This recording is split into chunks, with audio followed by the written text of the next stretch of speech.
Hi guys, I'm Alice Green and welcome back to the Funky Evolution Party. I hope that you enjoyed my 5-part International Women's Day series where I broke through sort of toxic masculinity and sort of how society has been emasculated from the beginnings of our history. And looking at now sex education and how that sex education starts in the womb, because apparently we've had a sexual revolution and all that actually meant was that you could go around and sleep with everybody, have everything out on the table, when actually it oppressed us sexually and it's pushed things further under the table than actually liberating us.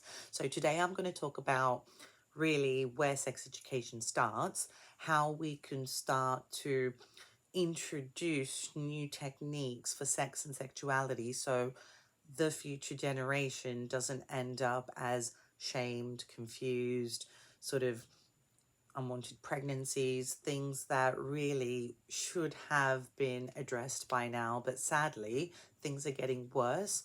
Things are going under the table. Things like abortion needs to be discussed. Things that are controversial topics can't remain controversial, because when it comes to revolution, it's about addressing these, putting them on the table and going, how are we going to progress to make a better, happier, safer society? And that literally comes from in the womb. Women's bodies change, and they, if you're not feeling very pretty and your partner or whoever you're with doesn't actually embrace those changes, that affects the baby as well. It makes us feel shame, and that goes into the child. Now, that's fine. However, if we really want a healthy society, we need to understand that our bodies, whichever shape, way, however they come, needs to be embraced. Now, because I have children, it's very easy for me to really see, because I didn't know this before I had boys, that they actually like to play with themselves very young age. Now, if I wasn't me, I'd be like, don't touch that. That's terrible. Actually, it's not. It's your body. And if you alienate a child from their body at such a young age, then the second someone gives them attention, or, it's like, oh, so they play a Mr. Willy game, which is fine. And I tell them, you just play this game at home, and let them embrace their bodies rather than don't touch, don't touch, don't touch. And then when someone actually allows them to, that's when you're getting all these predators and all these things come through. Also, as we start to develop and we're starting to go through puberty, of course you're going to like somebody else, but rather than it be, let's go hide in the bushes and do X, Y, and Z, I really do believe that we need to start creating a more, an environment that's not based on penetration, that is actually based on enjoying each other's bodies, understanding sex better, where it's about pleasure, giving girls dildos and boys as well, and being like, okay, listen, you can pleasure each other like this. First, understand what you like. Then we're reducing shame, we're reducing, oh, I wish I didn't do that, or this idea that by having sex I'm whatever, another notch on the thing. That's not how it works. You are contaminating your energy field every single time you sleep with somebody. That DNA goes into your system and it takes a while. It's not just STD as in sexually transmitted disease, but a spiritually transmitted disease as well. And when we're sharing these energies with each other, it's very important that we understand, number one, where these urges come from. Number two, how we can pleasure ourselves without putting ourselves in dangerous situations. And number three, when it is coming to young people, and also stopping childhood pregnancies, because actually you can really like each other and learn to pleasure each other. And my friend's like, oh, but people like the sex toys more than they like the real thing. Actually, that's because people use them individually rather than in partnership. So if you were to give two teens sex toys and be like, learn on each other, learn what the other person likes, learn what you like, and then you can progress through the stages. Because when is it a good time to have sex? You're going to say it's a 7-year-old consenting? You're going to say it's when you're 18?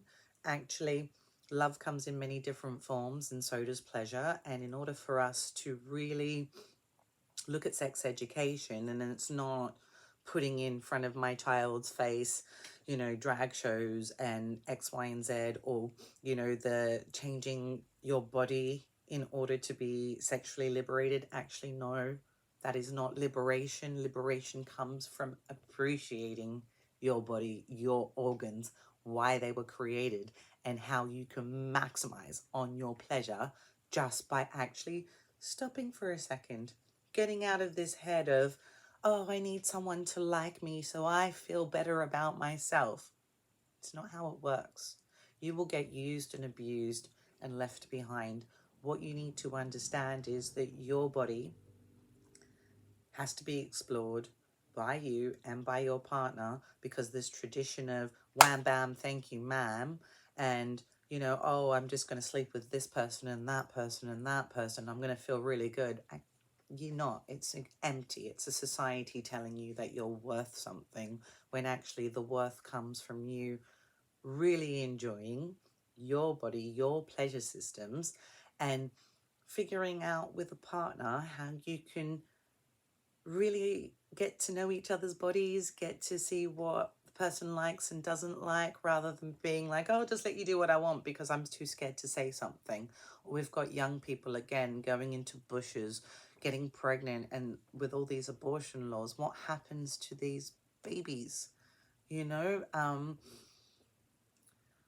It's something that's really worrying me, because throughout the ages, nothing has changed. It's just more propaganda. Oh, it's a revolution. It's this. And actually, a revolution would be dropping all the bullshit, dropping the social prejudice, looking at the male and the female body as a beautiful, intricate system, rather than just an organ that needs to release its energy.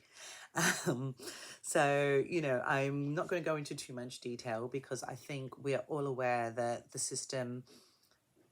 sex education system needs an overhaul. It needs to start before our children go to schools.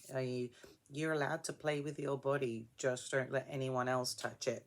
This is yours. You got to learn what you like before you go and give yourself to somebody else. And rather than tell kids you're this or you're that, or hey, you know what, just chop everything off, or take this pill, or take this, or take that.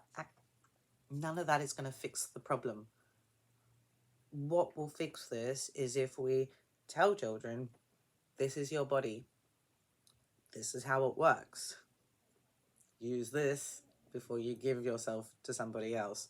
Slowly, slowly, we will start to see the sexual revolution being people that are confident within themselves, that have the ability to say, no, I'm not doing that, because I'm confident in who I am. I don't need to sleep with somebody to feel like I'm whatever. So I'm going to leave you there. Please like, share, subscribe, and get the message out there.